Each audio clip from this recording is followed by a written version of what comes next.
The entire contents of this podcast and website are based upon the opinions of Tammy Garcia and her guests, unless otherwise noted.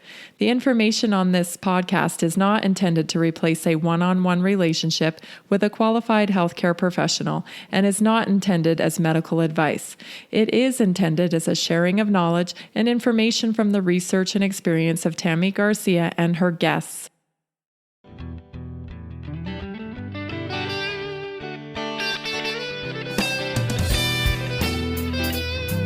This is the Naturally Inspired Podcast, coming to you from our 1890 homestead in Johnstown, Colorado.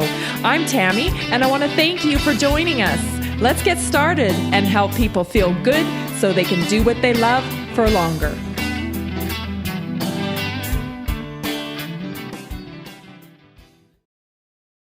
Today on the Naturally Inspired Podcast, we have a natural health practitioner. She is a British-trained naturopath and a functional medicine practitioner.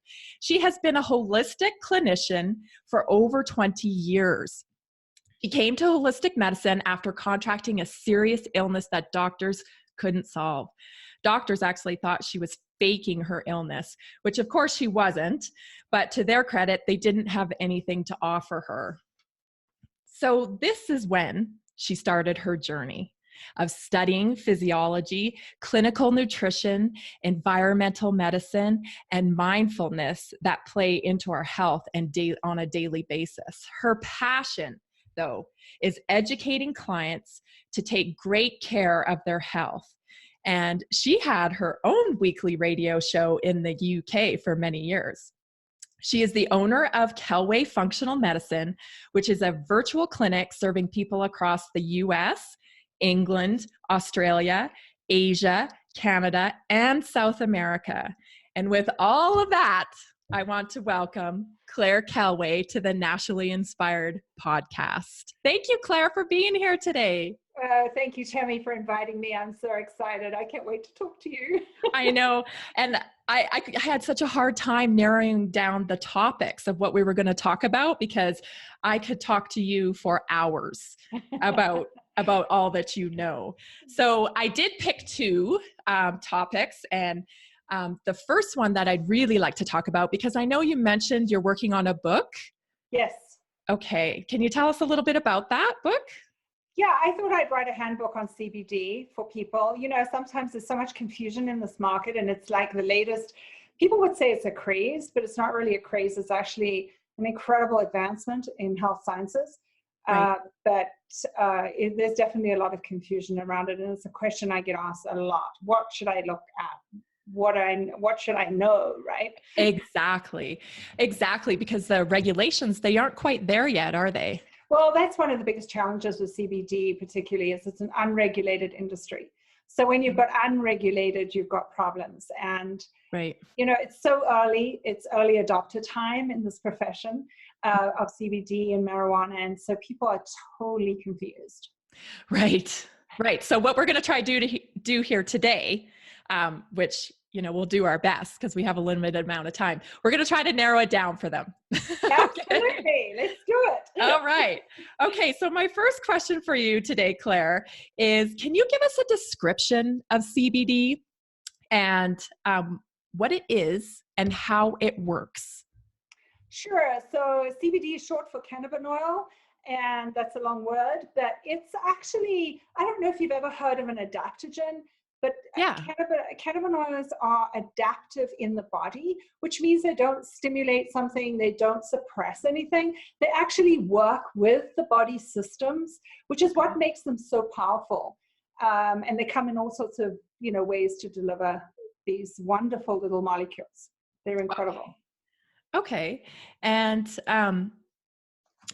would you describe it almost like a lock and key type of fit? Is that how adaptogens work? Absolutely. Yes, that's exactly right. So they will heal things that are just missing. So it is exactly what you're saying. It's like the missing link in the healing process.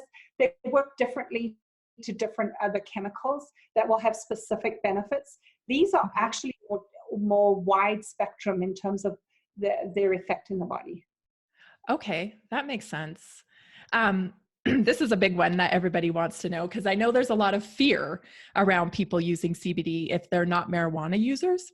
Yes. So how is CBD different from marijuana? So there's actually a plant called cannabis sativa, and it has two species, and one species is CBD, and hemp rather, and the other species is marijuana. So Okay. they have similar properties, but they're two totally different plants. And so that's the confusion, because marijuana actually has more of a chemical called THC, which is a psychoactive. That's the part that gets people high. Right. And hemp has more CBD. The cannabinoids are more in the hemp plant, even though it can have a little THC too, and we can talk about that part. But they are completely different plants, but they're two different species under the same kind of plant family. Right. Fusion, right? Okay, that makes sense. So to be concerned about using CBD is you're not going to ever get high off of CBD. Is that correct? And that's not absolutely true. Okay. Because some CBDs have a higher percentage of THCs. Now, there are state regulations, and I think legally they can have like 0.03% at this point is called illegal CBD. However, I look for, it just depends on the use. If I'm working in a clinical sense, well, then people are coming to me as a health professional. But if you are buying these things off the market, you really don't want to be buying products with THC in them. You actually want to get THC free. And there are definitely products that are labeled as such. And that's what I would recommend for people who are looking for. Okay. So when you're reading labels, that's what you want to look for. CBD. Yeah. So there's with no THC. a lot of things you want to look for, but definitely THC is one of them.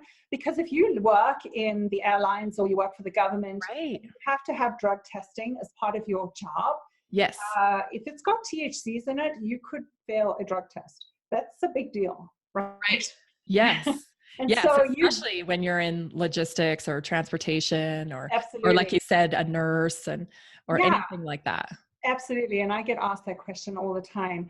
And so my advice to people is that you look for THC free, and it would say so on the label. And then you're not going to fail a drug test. And they should be third party tested. That's something that's going to be really important to look for.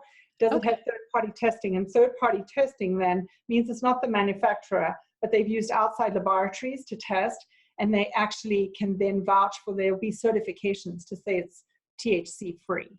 Okay, that's really good information to know. Yeah. So what is the best way to take CBD? Now, I've read a couple of different articles about that. And how fast does it act? So is it better to take it orally or topically? And what is the reaction time between those two? Okay, so it depends what you want it for.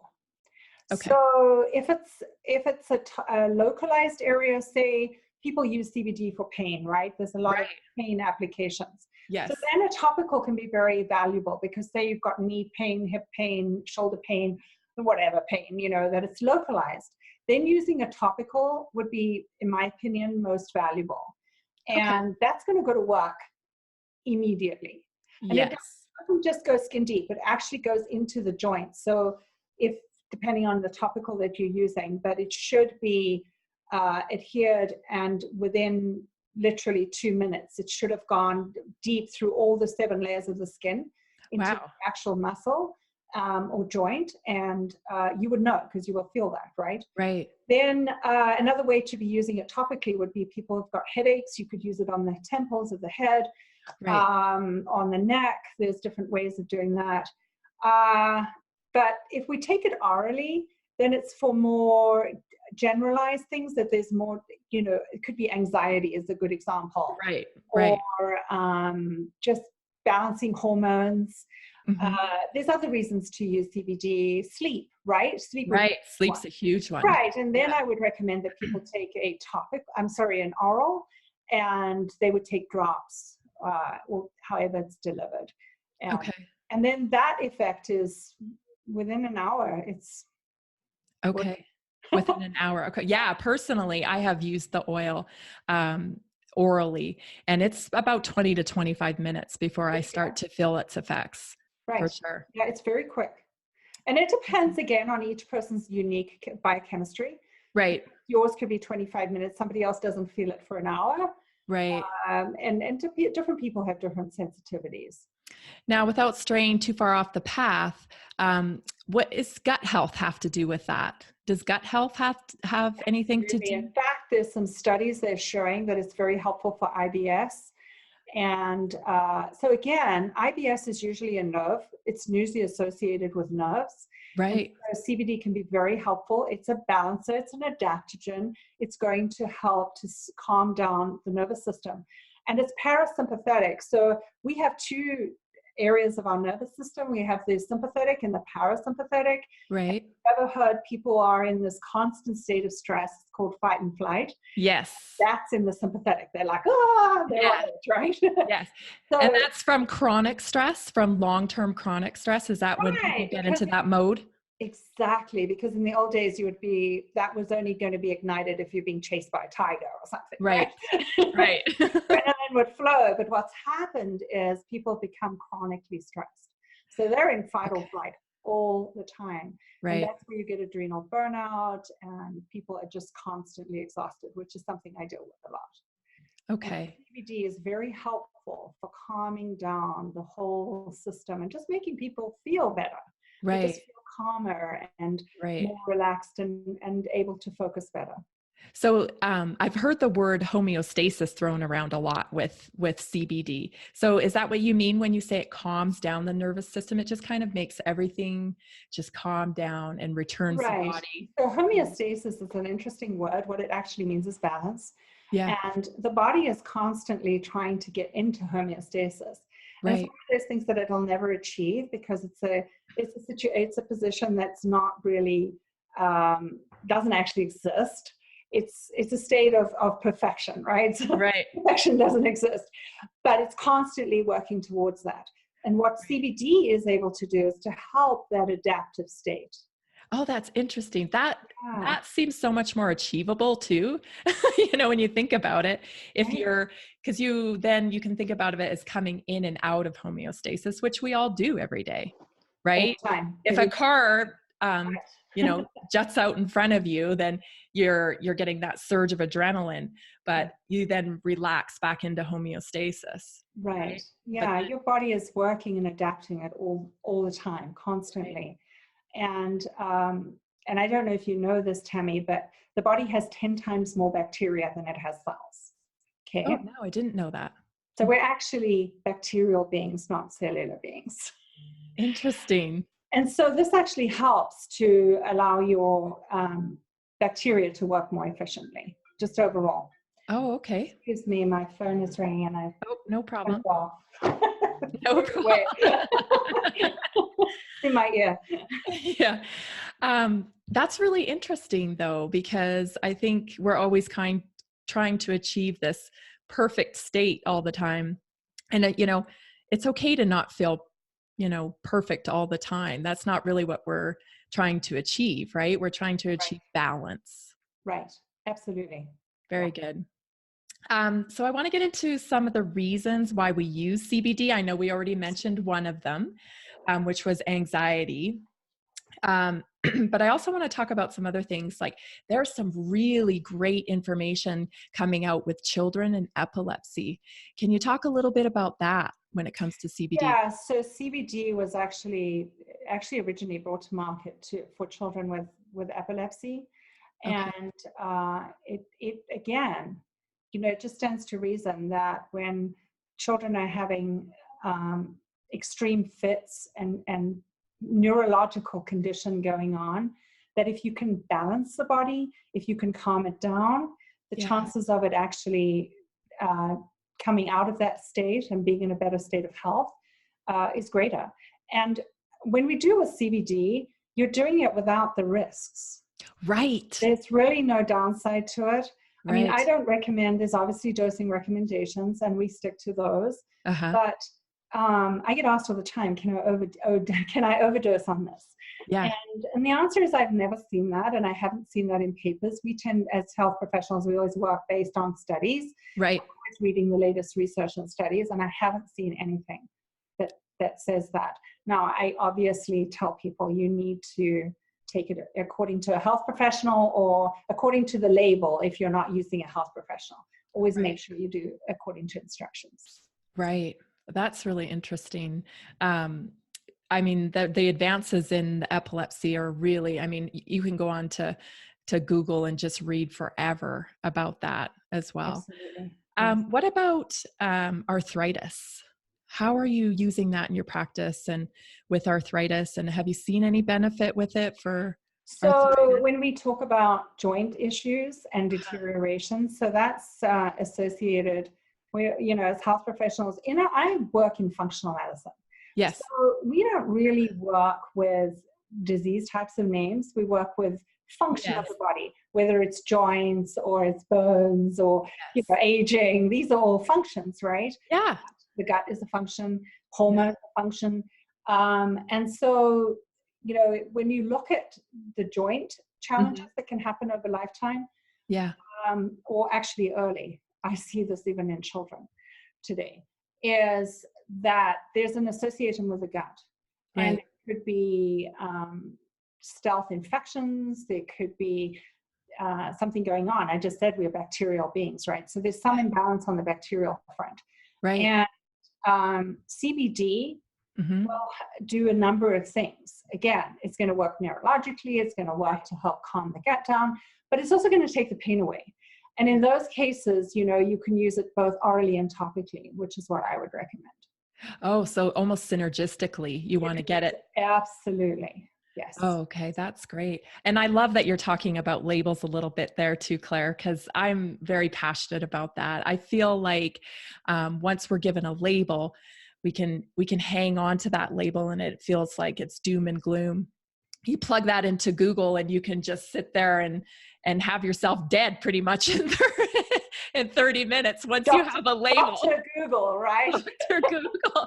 Yeah. And I just wonder how many people would make more advances if they weren't tied to a label with their disease. Because you're right. I mean, it's really just a dysfunction at that point. You're having a dysfunction of your joints.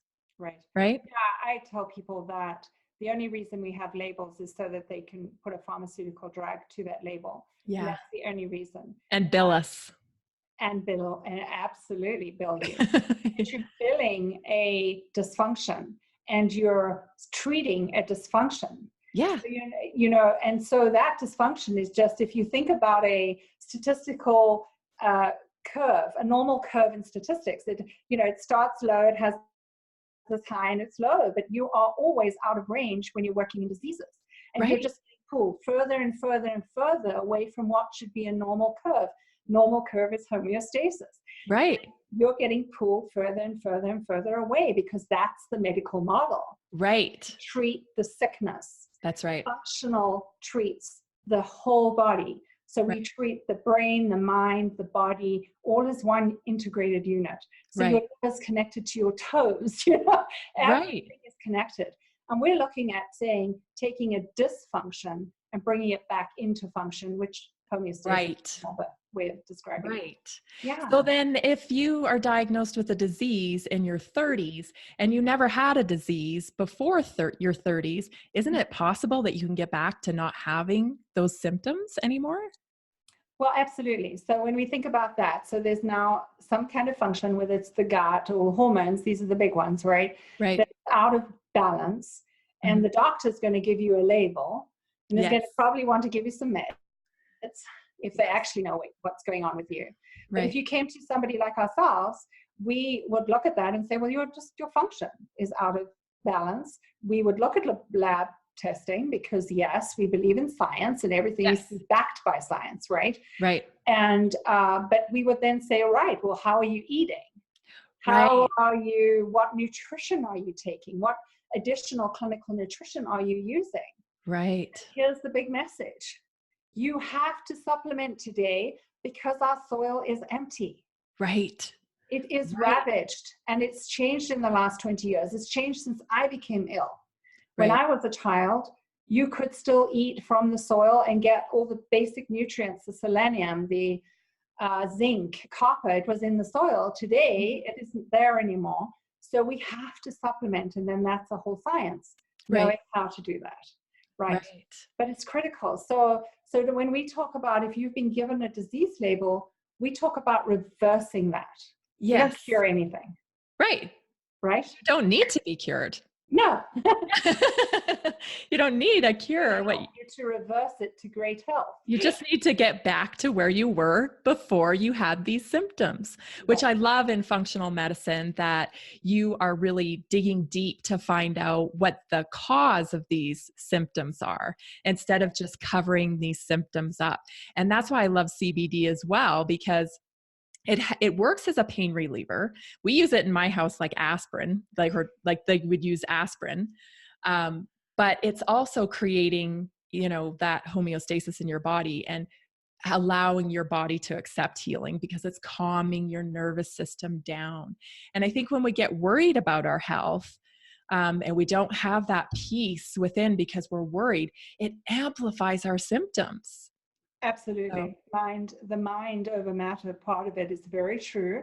right. And what I've seen with CBD is it does activate the innate healing intelligence of the human body.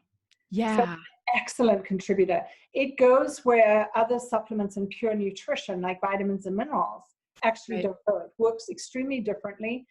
And that's why it has such a valuable place. And that's why the market's going crazy for CBD right now, because Right. it's real, right? It definitely Yeah. has real impacts. Yeah. Unfortunately, that means you bring a lot of mixed products to the market, and also That's it right. becomes very confusing for the purchaser, for the consumer, That's right. to know where to go, which is hopefully we're solving. That's right. Absolutely. And what are your feelings on organic with CBD? Right. So when I look for a CBD, I'm looking for a full spectrum. And what does Okay. that mean? It means it's a full spectrum versus an isolate. And a full spectrum comes from the whole plant. So Okay. it could come from the root, the leaves, the stalk, the whole plant, right? Okay. And then it is also needs to be organic. So when I mentioned earlier, third-party testing, Yes. definitely want third-party testing for heavy metals, for chemicals, for pesticides. Right. Have these things been checked out? And any company worth its salt is going to have third-party testing on their website, and you can go check it out. And is this truly what it says it is? And a full spectrum, you need far less than you do on an isolate. So Oh, in an interesting. isolate, you might have to on an isolate take 100 mgs of CBD, whereas you only need 10 in a full spectrum. So Okay. so you have to try to compare one CBD on an even playing field with another, because people will say this is so expensive. And why is one so expensive and one's cheaper? Well, you're not comparing the same products. They're completely different. Right.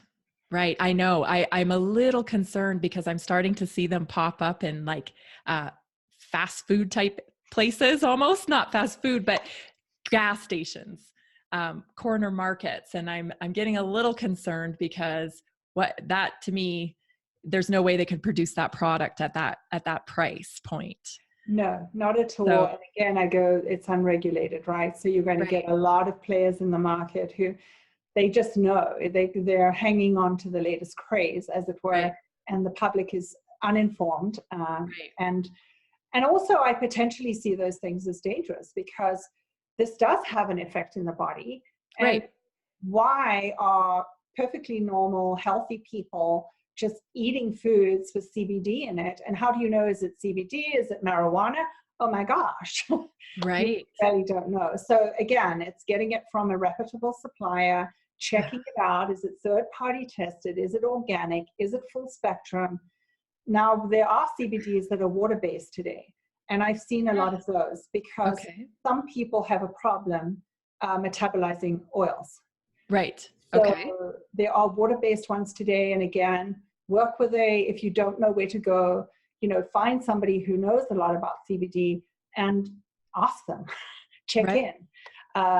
You know, book a consultation with somebody who knows something, but don't take these things without any understanding of what you're doing, because it potentially could hurt you. Right. Also, another thing I wanted to ask was, if you're taking CBD frequently, is it less effective? And do you No, have to take more? As if you're taking it more frequently, does it, grow in the amount that you have to take, or does it stay the same? no. So the body, as I said earlier, the body is adaptive, and with CBD. And Uh-huh. so you're igniting a system within the body. This is actually how it works. So you've heard you've got hormones, right? And most people think you've got just male and female hormones. Right. Well, hormones are actually switches of the cells, and they switch every cell on and off. So again, back to function, if a cell is supposed to produce a certain type of chemical, it's a hormone that's going to tell that cell turn on or turn off. Right. And Okay. underneath what we call the endocrine system, which is a big family of hormones, Right. underneath that system lives a endocannabinoid system. And endo means it's natural. It's part of the body. The body creates this. And it's called the endocannabinoids. So we actually make CBD inside us. That's so weird. That's awesome. And I'll tell you, if you've ever seen a baby who's just breastfed, it's in breast milk. And you see them all Oh, yes. They look kind of drugged, right? Yeah. That's so true. I can remember it. They just had lots of mouthfuls of cannabinoids. Wow. That's amazing. With the body, these things start misfiring and not functioning well. Right. And so by taking CBD, you're reactivating the endocannabinoid system, which is why it has such a wide variety of positive benefits. People say, oh, what can I take it for? Well, you can take it for just about anything. Right. And I think that's one thing that, if you're coming from a negative perspective with CBD, well, how could it possibly work for everything? Mm-hmm. That's kind of one point of view that I've heard. How does it work for so many things? So you just did a beautiful job of explaining that. That really does make sense. Mm-hmm. You mentioned hormones, and I want to move on to hormones a little bit. And with women's health. Yes. How does CBD, because I know you are, that's really a big pillar of your practices is women's health, correct? Yes. Yeah. So how does CBD help with hormones in regards to PMS and obviously menstrual cramps? It can help with that because that's pain, and we've established that we can use it for chronic pain for sure. Mm-hmm. And the topical, I can say personally, I've used the topical for menstrual cramps and had amazing results with it. Compared to using, I would have to take 6 Aleve sometime just to. Wow. Yeah, I have had. Fantastic. Yeah, so to not have to take any Aleve and be able to move to something like CBD has been incredible, because I know the effects of NSAIDs on your gut health as well. So I sing the praises of CBD and try to get as many people as I can off of NSAIDs, because I know how horrible it can be for your gut health. Yes. So having said that, with the pain, how does it help with PMS symptoms? So again, it's adaptive. So it's going to help to balance the hormones. There's many reasons why women suffer from PMS. Okay. It's not necessarily going to alleviate all their distress just using CBD, because it's a little more complicated than that. Right. And depending on a woman's age, I see most PMS comes on in what we would call premenopause. Right. And women go into premenopause anytime from their mid-30s onwards. And so that's kind of a surprise to most women. They think, mid-30s? Menopause, that must be when I'm in my 50s. No, girl, that's when menopause. And that can be different for everyone, right? Absolutely. It's a little genetic, and it's also environmental today. So right. If we look at our oceans that are horror plastics, I think the biggest challenge we have with women in PMS is the exposure to plastics. So these are called xenoestrogens. Right. They are chemical induced estrogens, and that has a huge impact on women's health. Yes. And I feel like we're noticing menstruation starting earlier in girls too. Does this have an impact on Yes. that as well? Yes. So that's a few things, but GMOs definitely are food, unfortunately. Yeah. Genetically modified foods, lots of fast foods. They're using processed foods a lot of sugar. Just the culture has changed Yes. from, you know, when we were young and when we were kids. Right. And so there's a lot of pressure on young girls, and I'm seeing them going to puberty anything from 8 years old, which is Wow. horrendous because they're not ready for it. And Emotionally. no, not at Yeah. all. Yeah, Yeah. yeah. So Oh my yes, gosh. plastics, environment. It's mostly environment that's creating that situation. Wow, that's really interesting. So my next question then is, what is estrogen dominance? What is Okay. that? What are Yes. the symptoms of estrogen dominance? Now, I have a lot of girlfriends that are complaining about certain things changing. And I want to say, have you read about estrogen dominance? Do you know about estrogen dominance? And so my one friend went to her general practitioner, and I told her before she went, you need to ask them about estrogen dominance. And I knew they probably weren't going to know what she was talking about. But sure enough, off she went to her practitioner, and the practitioner looked at her like she had two heads. I don't know what you're talking about. So estrogen dominance is definitely a real thing. And can you tell us about that? Yes, absolutely. So if you see it in young women, that's often PCOS, polycystic ovarian syndrome, is an Okay. estrogen dominance condition. It's not just that, it's a little more complex than that, but estrogen is involved in that condition. It Okay. often leads to infertility. It's more Okay. common in women, again, who are going towards the premenopausal kind of timeline in their life. So they could have had perfect menstrual cycles and everything was fine. And then suddenly they're like 38 or 40 and they feel like they've got some symptoms. Cystic acne could be one of them. More anxiety, Yes. heavier periods, PMS, all these types of moods, you know, before their period, Mm-hmm. irritated and moody. And usually their husbands go, oh, absolutely, Right. like that. And that can be definitely estrogen dominant. Right. It's mostly pre-cycle that you see these symptoms. Right. Um, Well, and some of the complaints I hear from friends is that I get one week a month that I feel normal now. wow, right. And that is Cycles, common. That is very absolutely. So common. there's cycles all over the place. And what I just want to say about estrogen dominance is it can be a deficiency of progesterone or a too much estrogen, right? So it's not, Okay.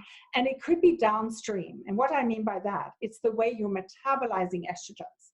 So it's Okay. not just factual. So if you go to your medical doctor, factually, they're going to run a blood test and they're Yes. going to look at your progesterone, estrogen, testosterone, and maybe LH and, you know, a few other things. So, but those are at one particular moment. Right. But you have a cycle, Yes. hopefully 28 days, you know, Right. and it's going to vary by the day. So what we would do is we would take, first of all, we would look at, we do it in urine because this is scientifically been shown to be the most effective at this point. But we would look at your hormones. And yes, we're taking a spot test at that time, but we are looking at the way you metabolize. And we do it at certain days in a woman's cycle. So first of all, I'm going to look at the way she metabolizes estrogens and progesterone. And I'm going to look at her brain and how the brain communicates with her ovaries and with her adrenals, because that's super important in how you feel and whether you're having struggles in your menstrual cycle, right? So that would be where we would start. And then that information would then tell us that potentially I might need to run a cycling test, which would mean I would look at your entire cycle. We run every other day. You just do it at home. It's not difficult to do, but we get that picture of that cycle, and then we can use bioidentical hormones to actually intervene for a period of time, not forever, Right. to Yes. correct a situation so that you can get back to homeostasis and to balance. And I don't believe in bioidenticals for long periods of time, by the way. So that's Interesting. my belief system. Yeah. Yeah. So I just don't think it does women good to be on artificial hormones. Even if they're bioidentical, that's still not the way the body's supposed to work. Well, what would be the means to the end in that scenario? Like you're going to have to go through menopause at some point. So Absolutely. so I understand your rationale there, because if you're continually to take the bioidentical hormones for on and on and on, then your body's never going to naturally go through. Yes, and then there are some challenges. Genetically, you might have some mutations that could potentially put you at risk of certain cancers and other, challenges. And sometimes I'll meet a woman who's age 70 and she's on massive amounts of bioidentical hormones, and they've been put on more and more and more. And it really bothers me because you're not meant to be on those. And I'll just put it to you straight. You can be in menopause and have a perfectly normal life and not have to worry about all the hormones. Yeah. Worry about them, right? Right. You are doing well. And menopause should just be a celebration of not having to deal with menstrual cycles anymore. Yeah. It can be a period of sweating and suffering and being in misery and being moody, putting on tons of weight, which is what so many women struggle with. Right. That's a combination of the environment, the foods. Sometimes their moms struggle, so there is a genetic link to this, right? Women tend to follow the pattern of their mom, right? And that could be an element to that. Okay, but there's nothing that can't be helped, right? Functionally. Interesting, because as a society, I think we expect that this is going to be awful. I mean, I know all my girlfriends were, oh no, this is coming, there's another thing coming. Not only did we have to start with it in our, early teens and then endure it through this, and then now there's this big monster at the end of the thing too that we have to deal with. So that's really encouraging to hear that's the way it should be. Right. And what I tell you, Tammy, is that I really encourage women to do the work in their late 30s, early 40s. Yes. Do the work to balance your hormones. Do the work to do the detoxification that you need to do. Get into a pattern of being in charge of your own body and your own health. Yes. Know what to look for. Know when you're getting out of homeostasis. Know when to use CBD as a partner in your health, right? Yes. Along with vitamins and minerals. Do the food and the supplementation that you do. And then you're not going to have a struggle. In fact, you're going to have a celebration. That's right. It should be, right? That's right. Feel freedom. You should feel like you're a confident woman. And now you don't have to deal with all that. And you can just walk into your destiny. I love it. Sounds so idealistic, but I'm going to start saying that. There's no more menopause. There's just walking into my destiny. I'm speaking from experience. I haven't been there, and I've done it, and I've walked through it, and so now that's awesome. I'm teaching women that you don't have to suffer through this deal. Yeah, I like that. I like that a lot. Another question I have for you is allopathic medicine, often when we have problems in our cycle, they right away want to put us on birth control. That's their answer to problems in your cycle. Oh, your cycle's too short, birth control. Oh, your cycle's too long, birth control. Too heavy, birth control. And personally, I've had nothing but problems with birth control and have been on it for not very long ever in my life, just very short periods of time, because it did disrupt the way I felt so much. So when people tell me that was the answer they got, again, that's covering up a symptom when your body's trying to talk to you. But why are they doing that? What is that, just a simple solution? Well, it's the easy way out. It's a Band-Aid solution. And part of my subset of mission in life is to get women off birth control. I'm manic about it, because when I see women come in with all sorts of, consultants, all sorts of problems, and I look at their chart and they're on birth control, or they might not be on it now, but they had been on it for many, many years. Right. I know that that's part of their history, and it's part of the cause and effect. So when you talked about earlier about functional medicine, and we get into the root cause, birth control is part of the root cause that we have to unearth and correct. Interesting.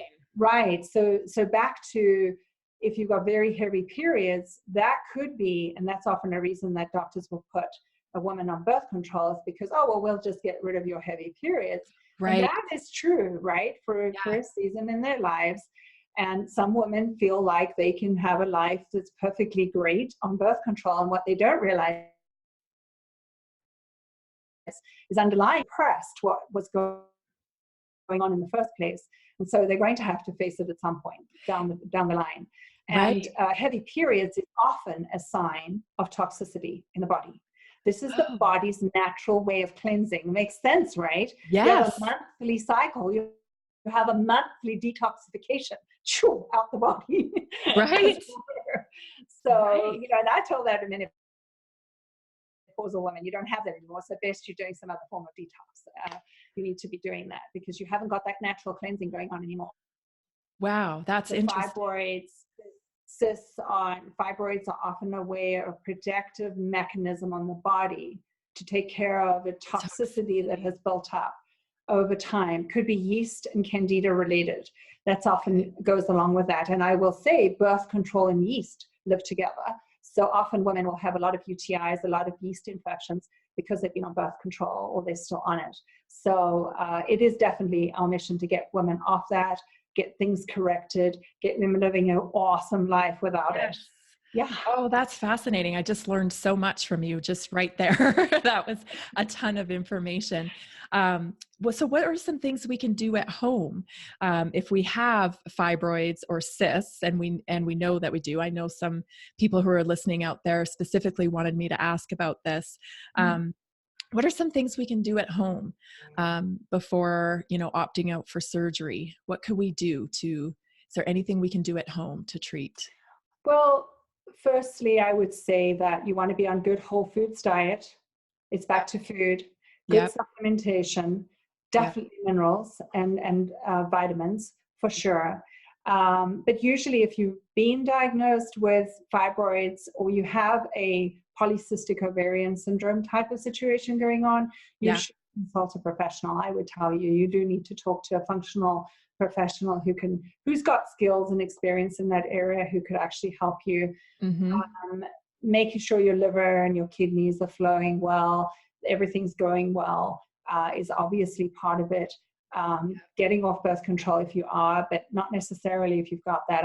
I'm totally aware that a lot of women struggle with that. And it can be partly genetic again. Okay. There's usually a genetic component. It's called epigenetics. You've got environment and you've got genetics, and you bring the two together and you have these situations arise. Right. So, but I would highly recommend that they talk to a professional about it. And preventatively speaking,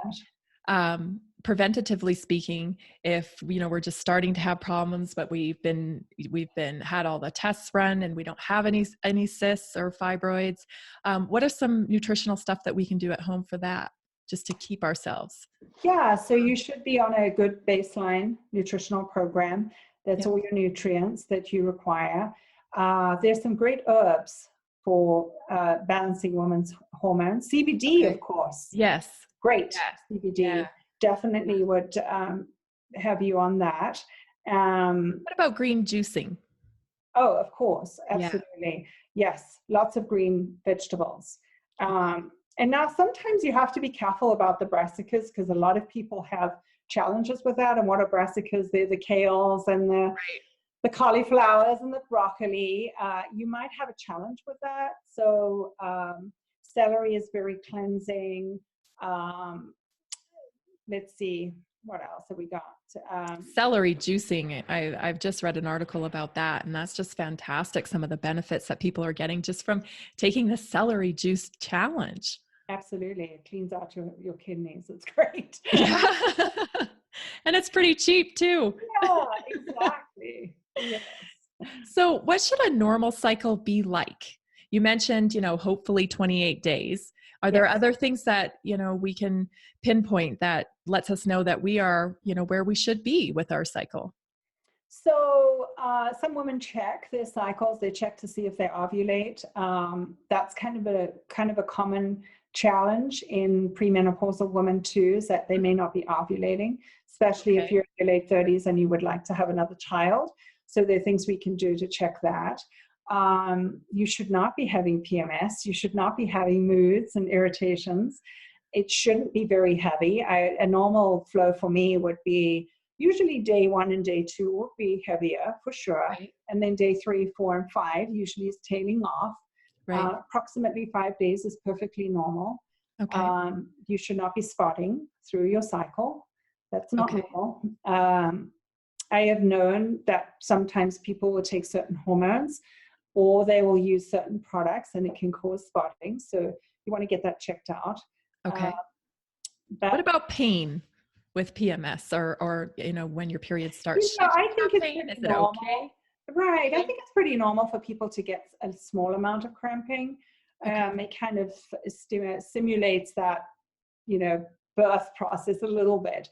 Right. But when you are doubled up and you have to go to bed and you can't function, that is not normal. Right. It could be a couple of hours, you get a little bit of cramping. That I know that some people have digestive associated symptoms with their menstruation, and that can be just part of the deal. It's kind of normal. It just depends, if things are extreme, then they're not normal. Right. If you're getting cramping for a couple of hours and then it's done, I wouldn't have an issue with that. But most people I hear have much more extreme than that. Right. Right. Unfortunately, that's what I hear too. There is definitely a lot of issues with it. We moved on to women's health, but I do want to kind of circle back to some CBD stuff. And specifically, I wanted to talk a little bit about, I know, CBD is different from marijuana, but I did want to talk about marijuana use a little bit. And I wanted to focus on our younger population. Since marijuana has been legal in our state and it's becoming legal all over, we're seeing more youth using marijuana. And I want to know how that links, and if you have heard or read any studies that it links to depression or anxiety in our youth, and what you're seeing there. Definitely. There is a change in the prefrontal lobe in the brain from long-term extended use of marijuana. And the marijuana we see today is very different from the marijuana of the 60s. Right. It tended to be less in strength and less chemicals associated with it. So it's having more extreme effects. And a lot of paranoia is what I see in young people who've taken marijuana over a long period of time. Extreme anxiety, unable to function well. Yes. And if we put them onto CBD, sometimes they don't do particularly well at the beginning because they want that extreme effect of the marijuana and they don't get it. Right. It's not the same thing. No, it's not. So it's a definite process. And if people ask me my opinion, I discourage young people from using marijuana. Yes. I know it's become a cultural norm. Yeah. And I work with many people who do use it, but I just discourage them from using it frequently, like on a day-to-day basis. It's just not helpful for the brain long term. And it's exactly what you're saying. More anxiety, more of the reasons why they went on it in the first place starts to become part of who they are. Right. And difficult to reverse that. Yeah. Not impossible, but difficult. Right. I just, everywhere I turn now when I'm reading different articles about marijuana use in young people, particularly in young males, because they tend to overuse. Yes. Is what I've learned is they tend to overuse, go bigger and stronger. And so they're using too much. They're dealing with anxiety, depression, and this intense fear of just functioning. There's a PTSD associated with marijuana use. Oh, interesting. Right. Oh, that's very interesting. Yeah. And it's definitely, it changes who they are. Yeah. So it's challenging. Yeah. And I know there's a lot of people struggling with their young people out there, trying to get them to understand that it is affecting your brain. Right. And I would say, Tammy, that I refer those type of cases out to psychiatrists and people who are specifically trained in that area. Mm-hmm. because it's more than just function. It's a change in the way the brain communicates. So, as health professionals, it's important that we know our kind of domain. Yes. And what we can and can't work with, or what we should or shouldn't work with. Right. And it's tragic, to be honest. Yeah. Yeah. Well, thank you for talking about that today for sure. And I just want to thank you so much for being here today. It was so great. And I could talk about at least 10 other topics with you. So you're going to have to come back. You're going to have to come back. But before we let you go, can you tell our listeners a little bit about where they can find you? So your website? Yes. So you can find me at Kelway Functional Medicine. So my last name is Kelway, functionalmedicine.com. I know it's a mouthful. But people search for functional medicine, so that's why we did that. And then my office number is 720-432-8211. Perfect. And, yes, and we work virtually. I know, which is so great. Because when people go into doctor's offices as it is, you're not getting a true feel for who they are anyway, because a lot of people get nervous when they go and it's hard to. So I just think that this whole new virtual business in the marketplace is just fantastic for treating. I really think wonderful, because people can go, we can order bloods for them, and they can go to their local lab wherever they live to get those drawn. They can get other test kits to their home, do it in the privacy of their home. If you're sitting in your kitchen, you can open your closet and show me what supplements you're on. Yeah. You're not having to drive. What's in your refrigerator? That's right. What's in the pantry? Yeah. That's great. Well, I'm really glad to have had you here today, Claire, and you'll definitely have to come back. So thank you so much for being on the Naturally Inspired podcast today. Thank you for inviting me. If the Naturally Inspired movement makes sense to you, let's do this together and transform the medical model and help people take charge of their health. Learn more about how you can join the Naturally Inspired movement by going to naturallyinspiredadvocate.com or call me at 970-475-4862.